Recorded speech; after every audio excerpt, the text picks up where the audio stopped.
Hey babes, my name's Hannah. And my name's Chasity. Welcome back to Bookish Babes. Today the video we have is really exciting, at least to us. If you guys remember that we made several videos, I think, ranking our favorite Colleen Hoover books, we decided that we wanted to now reread our personal favorite Colleen Hoover books to see if they're still our favorite and see if they hold up for us. Yeah. It's been a couple years at least since I've reread mine. I think same for you. Yeah, it's been a long while since I reread. Yeah, so we reread our favorite Colleen Hoover books to see if we still love them as much. Yes. So just starting out, my favorite was always Maybe Someday. My favorite was Ugly Love. I had to say, like, mine held up. Yeah. Yeah. Obviously, I haven't reread all of Colleen, which is definitely something that we want to do. We want to reread all of them and re-rank them to see if, like, they're still the same for us. But I really loved this, and I feel like I have some thoughts that I didn't have the first time around. Also, I have to say the same. Yeah. I have to say the same for, I honestly think both. Mm-hmm. Yeah, we both reread both. Like, we didn't just read our favorites. We both reread both of them, so. Yeah, so I think we should get into it. Yeah, which one do we want to start with? It doesn't matter to me, honestly. Well, I read Ugly Love first, so let's start with Ugly Love. Okay, let's start with Ugly Love then. Okay. So Ugly Love was the first Colleen Hoover book that I ever read. Because it was by her recommendation. Yeah. It was the second for me. It was the second one I ever read. Yeah. Hopeless was the first one I ever read. Oh, that makes sense. Yeah. I feel like, what's his name again? It's Tate and what? Miles. I'm so bad with names. Miles is so much less toxic than I ever thought he was. He really is. I feel like I remember Ugly Love as like him being kind of like manipulative and toxic, but that's just not the case. Not really. He's pretty straightforward. Mm-hmm. He kind of lays it all down. Mm-hmm. Tate kind of has a different idea in her head going into it. Now, to play devil's advocate, like, he does definitely blur the lines. Oh, lines are very blurred. Yeah. By both of them. Yeah. Nobody's like, innocent says one in thing this. And he, like, acts a different way. But I feel like for whatever reason, I remembered that he didn't lay it down the way that he did. Where he was like, I don't want a relationship. This will never turn into a relationship. Yeah. And he was like, are you okay with just the casual sex? Are you sure you're okay with just casual sex? She's like, yeah, I'm fine with it. Meanwhile, the whole time, she's expecting it to turn into something else. Yeah. Well, she's like, that's what I'm here for. Mm-hmm. But in the back of her head, she's like... Yeah. She's like thinking really. It's gonna... Yeah. I felt like back in my 20s when I read this, I really loved Ugly Love, and I latched onto it for completely different reasons than the reasons I latched onto it this time. Mm-hmm. And I will always say that every time you read a book in your life, it will hit you differently. And this was one of those books for me, for sure. I felt like I related a lot more to Miles this time and not Tate. Mm. Because Miles has been through some shit. Yeah. Been through some shit. And that really stood out a lot more to me this time. Miles, the poor man, has a lot of trauma. Yeah. A lot. And that really kind of guides the choices that he makes and the way that he acts. Like, I think a lot of us. So. Yeah. And the reservations and... Like, there really was such a big reason why he didn't want to ever be in a relationship again. And I think those reasons were kind of valid. Yeah. Yeah, and I don't feel like I picked up on that as much the first time I read it. Right. I feel like, as someone now who has experienced such a traumatic loss, I can completely understand his actions. Mm-hmm. Where I don't want to say that I didn't get it, but like I was 24 at the time that I read it the first time, and I really had no grasp on that concept. So I was like, oh yeah, okay, but like you need to move on. Yeah. But like it's so much easier to like think that than actually do that. I also forgot they were step siblings. Yeah. No, it's not like, like they definitely like fell for each other before they knew they were but they were still step siblings. Yeah, I forgot about that. Not Tate and Miles. No. What's her name? Rachel. Rachel. Miles and Rachel. Yeah. has to do with his traumatic loss. Yes. Yeah, that was a very awkward situation. I was like, oh, that was a jump scare. I forgot about that for whatever reason. It's so not their fault. No. Shame on their parents for that. Shame on their parents. Yeah. And then being so mad at them about it. I was really kind of upset about their teenagers and who met because you guys didn't want to tell them what was going on with you. Yeah. Like, how dare you? I was so mad at the parents for that. It's really irresponsible of the parents. The parents acted very childish in that. And then even after everything happened, they acted very childish then too. Yeah, they did. Can we just talk about Cap for a minute? Cap has my heart. I love Cap. Cap knows more than he let on. Yes. He was picking up on it the whole time. Yes. Yeah. He was besties with everybody. He really was. Cap is like this book's version of the cereal. He knew all the tea. He did. He knew all the tea. He was involved in everybody's business, and I love it. He was. And I just love that he just like was eating sandwiches with her. Yeah.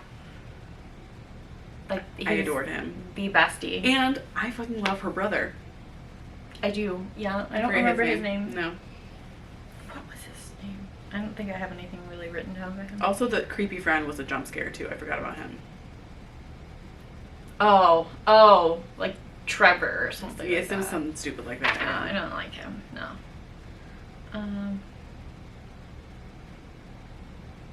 I just. Okay, so I really, really loved, and I thought it was, I don't think I appreciated this enough when I was younger, is the scene where he actually goes to see Rachel. Oh my god. That is. And he sees the baby. Oh my god. It's such a scene of like healing and growth. And but like just, grief also. Because I remember like him saying like, you gave him a sibling. I was like. I cry. It's hard. Like that's just but it's. And then you got to see her side of the grief too. Because I feel like, since it was from, difference were from her or his point of view, you didn't see a lot of her grief. And she talked about how when she was pregnant, she was really worried about how she was going to feel when the baby was born. And that just broke my heart.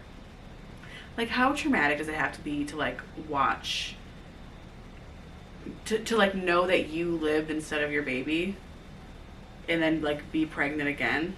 Like, I feel like she's like got to be so strong for doing that, yeah. For doing that and for being okay. Like, I feel like I would just be a ball of anxiety all day. Yeah. I'm sure. Yeah. Ugh.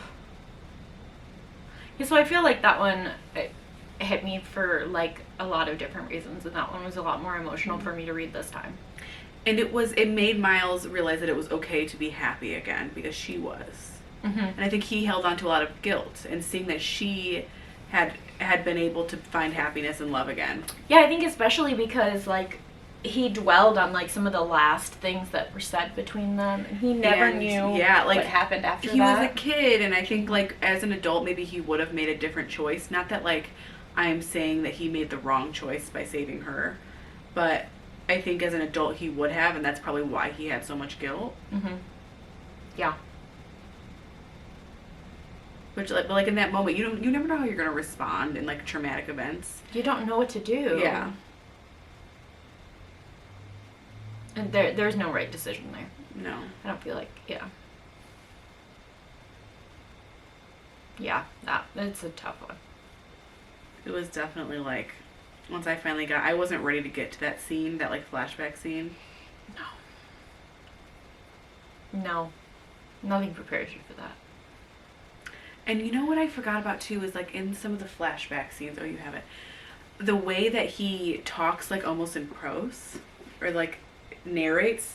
Yeah.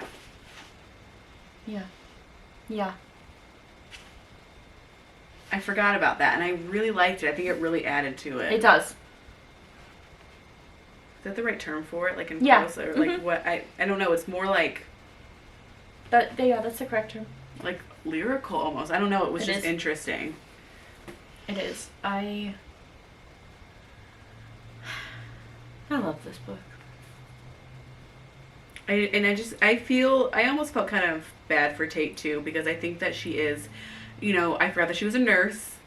Nurses tend to be fixers, and she was really just trying to fix that man. I did remember she was a nurse, yeah. She was trying to fix that man. Yeah, she really was. I like Tate a lot. I do, and I'm not shitting on her by saying like she had different expectations. It's just the truth. Like Corbin was the brother. I love Corbin. Can Corbin get a book? We would love a book from Corbin. Maybe even like while this is going on, like, hey, what the fuck? What is going on here? I have to say my one critique. Yes. I feel like I love a romance book with like some conflict and some pining. I feel like she just they moved past it too quickly at the end. Yeah. Like, I feel like he like apologized and she was like, okay. Because he did, like, nobody was perfect in that situation. Like, he did like spell it out for her, but he also crossed a lot of boundaries. He did. And a lot of lines, and like shit was blurry, and I just feel like me as a woman, I would not just jump back into trusting somebody after that, and like she just did. It was just like very like, okay, and they just moved along. Yeah. I wanted there to be a little bit more, It's less angsty than I remember it being. Yeah. That's just my one little critique. I kind of feel like that's kind of representative of Tate, though. It is. She's definitely like, she's very loyal, and she loves really hard, and she's very much a fixer. And she had her sights set on him. She did. She decided that he was going to be the one she fixed. Uh-huh. And she did it. And she was just okay with taking that. Yeah. She was like, that's a win in my book. Yeah. She's like, I knew this would happen. She was like, okay. Yeah. I'll take it. Yeah. Also, do you want to know how dumb I am? I just realized. Oh. The water for the cover. And the bubbles. Just sunk in to my brain now. That's kind of fucked up. Do you know how many times I've looked at the cover of this book? I guess I knew it was water, but I didn't process why it was water. Yeah. That is fucked up. That's messed up. That fucked me up right now. Do you know how many times I've looked at the goddamn cover of this book? Yeah. I'll never look at it the same. We didn't need that image. Is that one of the covers that she's redone? This is the original cover. Well, I know that is, but has she redone those? No. Okay. Nope, this one's not been touched. Because, like, Maybe Someday has been redone. Yeah. I'm always going to be partial to the original cover of Maybe Someday, though. There's always something that, I always end up looking, it took me forever to realize there were people in there. Yeah. Like, is that supposed to be him and, what's her face? Maggie? I don't know. Because it's not her. No, because that's Sydney. Yeah, and she's blonde, and Maggie does have brown hair. That's probably him. Yeah, I mean, that would make sense. So, I mean, I guess do you have anything else on Ugly Love? I do not have anything else on Ugly Love at the moment. Maybe someday. Maybe someday. I don't even know where to start. I guess at the beginning, I guess I thought I remembered her being with her OG boyfriend and, like, living with the roommate for longer. Like, the whole thing happened very, very soon. Okay. The whole cheating situation happened a lot sooner than I remember it happening. Okay. So, I guess this is what I want to say first of all. Yeah.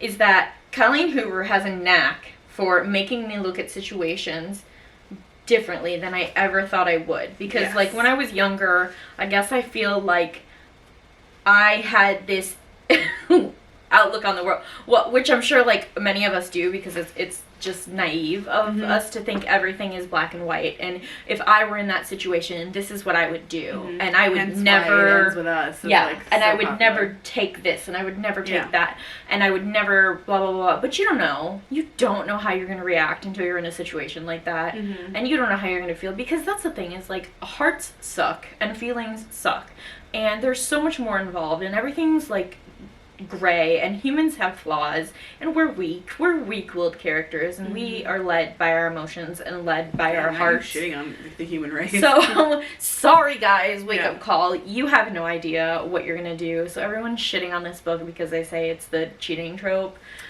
Like, yeah, that's just such a black and white way to look at it. It's just a black and white way to look at it. So because I also hate the cheating trope. So do I. But this was my favorite book by her. But like, I honestly, I'm not just not gonna read it because like that's the one trope that's in the book. Like, I read a bunch of tropes that I maybe wouldn't want for myself, but like I'll read it and try to be open-minded. Well, I'm even saying like even typically in books I don't like the cheating trope. Yeah. But this, because it's not that black and white. Yeah, usually if there's... I'm not saying that they were right. They weren't. Oh, they weren't. They weren't. Yeah. But she makes me look at all angles. Yeah. And makes me feel things. Yes.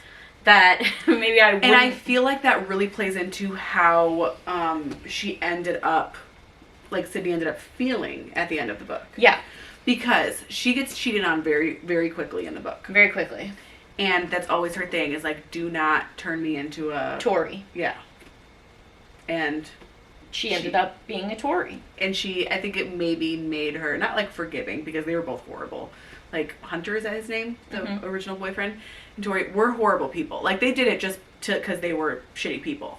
It wasn't like anything deeper than that. But I think it kind of does help the book come full circle.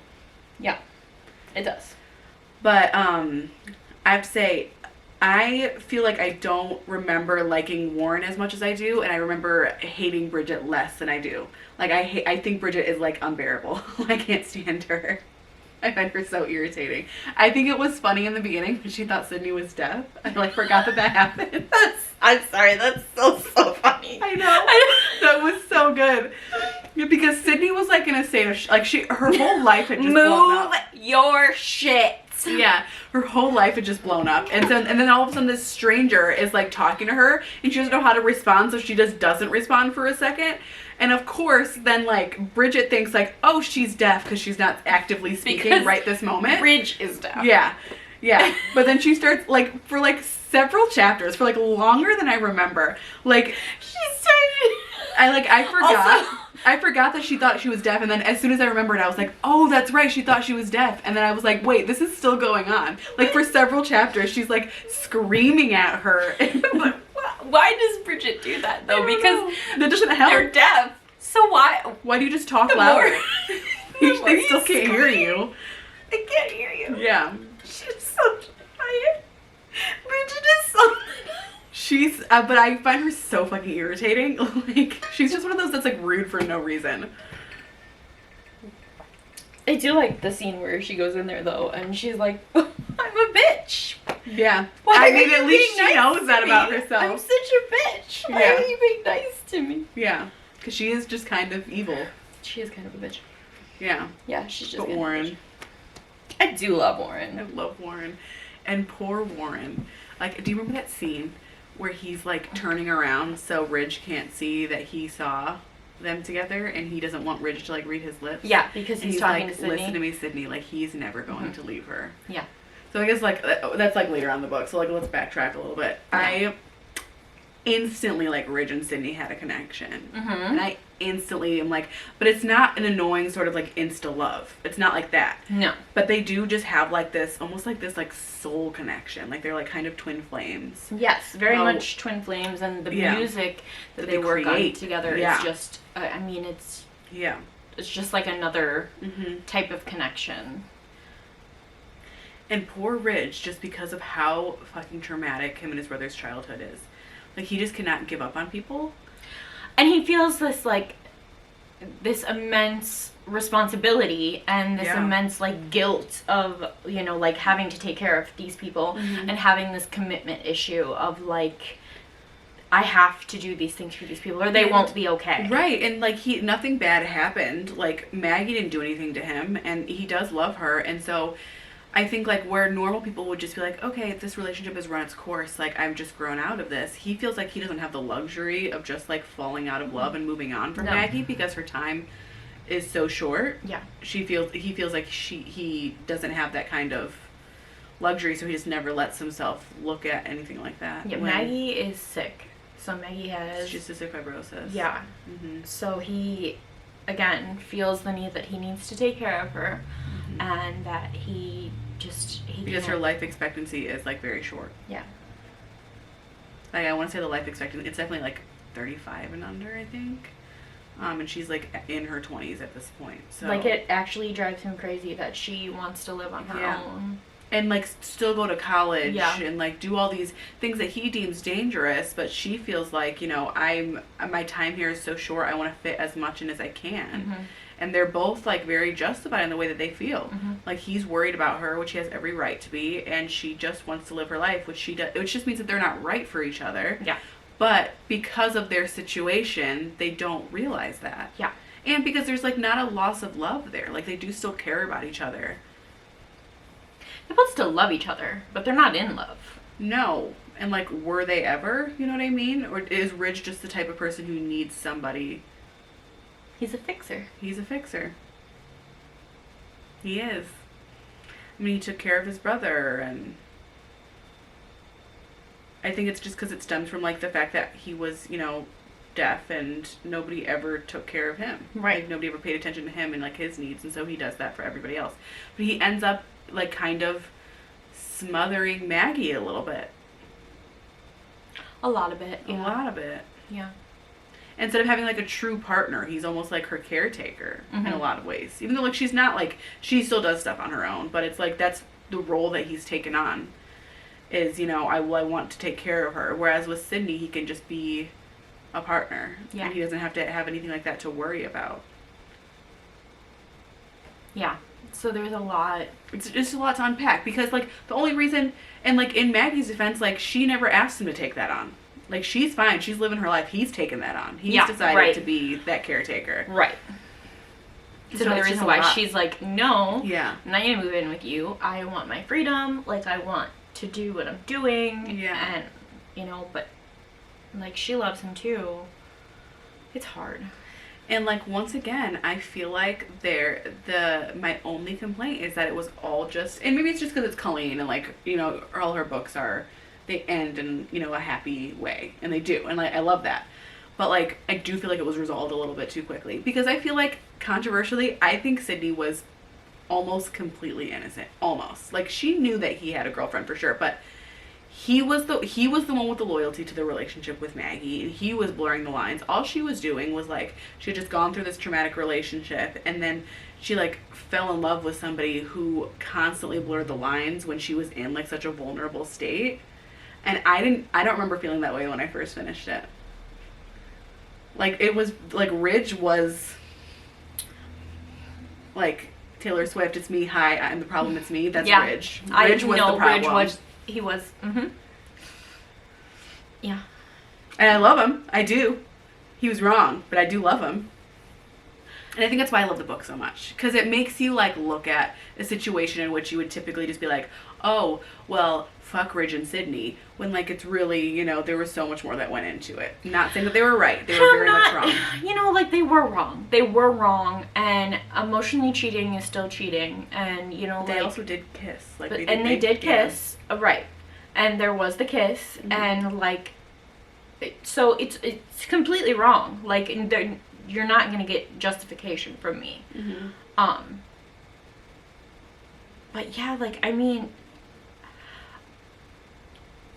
reading through Maggie's book, maybe now, I'm kind of almost grateful that there was something to push Ridge and Maggie in a direction to 100%. Make them separate. It was the absolute best decision for both of them. It was the best decision for them. And once again, it wasn't right, but it was, like, would it have happened any other way? I don't think so. I have no desire to read Maybe Now because I will. You will? I will. I controversially really love Maggie after. So I like Maggie. That it's not Maggie that's the issue. I feel like I remember being irritated by Sydney and Ridge in that book. So that's why I don't really remember much of them in that book. I just don't want to put myself through that. I really don't remember much of them in that book. And I don't want to read fucking Bridget Warren's book just because I don't like her. As I've gotten older, I think I liked her a little bit more when I read it when I was younger, but as I've gotten older, and maybe that's why I like feel the way that I feel about Nesta, like I just can't handle people who are rude for no reason. Like get it the fuck together. Yeah. Your trauma does not give you an excuse to be a bitch. It just doesn't. And so I just have like no patience for her. Sure, she was funny when she thought Sydney was deaf. It was so good. That's so good. I thought it was so funny at the end when like Ridge like wanted to find Sydney to apologize, and he like took Warren's keys and then he took the condoms. And then he took Ridge's keys. Ridge is so goofy for that, but I love him. Yeah, he was like, y'all are gonna tell me where she lives. I'm gonna take everything in this house. Because I'm just imagining And then Ridge. Still kept the key. He gave him the condoms. So he still kept the keys. Yeah. I'm gonna hold on to the keys once I verify that. Because he's so goofy for that. Because, like, I'm just imagining Ridge, like, dead silent. Because he doesn't speak. Like, looking at him like, you know what I want. It's so funny. And all the pranks. The pranks were so good. All that alcohol in the pint sol bottle. Yeah. And then when she pranked them for the first time, and Warren's like, you have no fucking idea what you just started. I love them. I know that, like, in my brain, I know that these characters one day grow up and, like, live on their own, but I want them to live together forever. Because I love them. Because it's just the constant pranks. Yeah. I want that to happen forever, yes. Yeah. They have to grow up. It will never... In your brain. That's true. It will never not be weird to me that Ridge is deaf and can play instruments. Like, I don't know how realistic that is, but it's fiction. Like, it doesn't have to be realistic. Mm-hmm. But, like, he plays like, he plays the guitar well, and he sings, like, well, but he's deaf. He sings? Yeah, didn't he sing? No, his brother sang. Never mind. I was like, I don't know about that. I remember him talking. He and does he, like, speak for the first time in 15 years. Yeah. That, like, heart was broken. I was like, oh my god.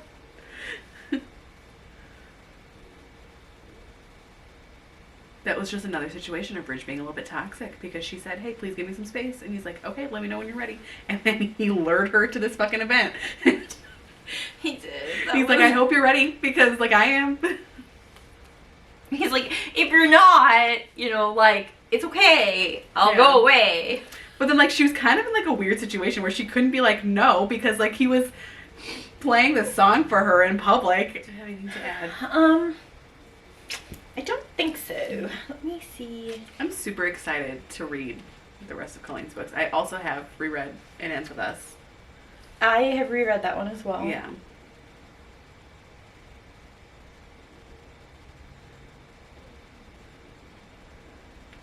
No, I think that's it. Like, I would say, like, maybe someday, I don't know, because I haven't reread all of them. Like, I can't give my definitive ranking. But, like, I love Maybe Someday. I feel like Lily and Atlas are, like, my favorite Colleen couple, though. I do just adore them. Yeah. I also feel like that may be the case. Yeah. It's hard. I need to go back through, but I feel like Lily and Atlas stick with me. Yes. They really, really stick with me. So I do think that that might be the case for me as well. But I do, you know, like, that's something we're going to be doing is we're going to be going back through all of Colleen's this year. Hopefully we get through all of them and revisit. They're usually quick reads, so I think we should be able to. Yeah, I think we're going to be doing some, like, babbles on them and talking about them. Also, think we're going to... Which we have a babble of It Starts With Us, don't we? Yes. Yeah. And then I think we have a babble of a few other ones, too. I think we have Layla. I know we have Verity. What did we do? Did we have Reminders of Him or something like that? Reminders of Him. That was another one. So as they came out, we did them. But I think we're going to do a few other ones, obviously, if she too. releases a new one this year, we'll do a babble on that, but I don't see her doing that. Maybe we'll do a babble on Never Never. Oh, because I actually never finished Never Never. Because I started reading them when they were still, like, the Tiny novellas, ones? and I only read the first one. Yeah, so maybe we'll reread that one. She'll finish it. I'll reread it. And then I would actually like to do another ranking one.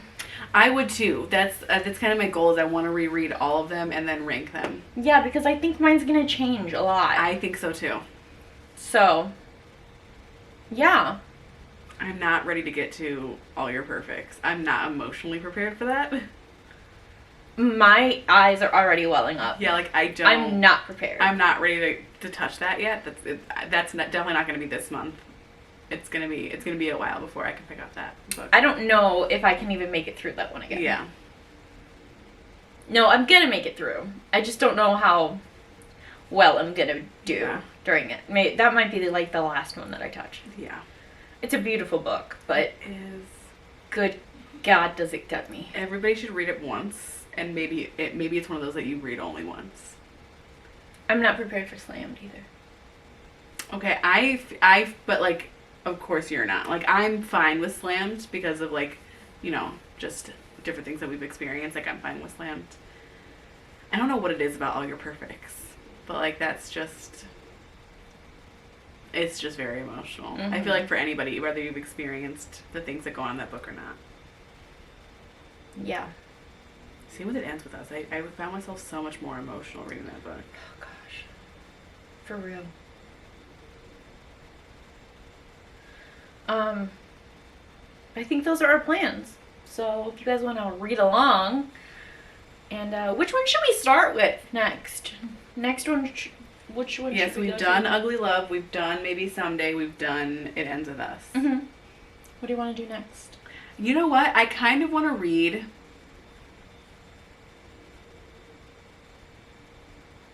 Confess. Confess? I kind of want to do Confess. Okay, let's do Confess next. Yeah. Let's do Confess next. Okay. I'll do Confess this month. All right. So that'll be the next babble. Mm-hmm. So if you want to join in, read along, and then we'll see you next time, I guess. Right? Mm-hmm. Do you have anything else to add? No. Okay. Well, that's what we have for you today. Those were our thoughts on our fave Colleen books. Mm-hmm. Comment down below. Let us know what you thought. Hit that like button and subscribe.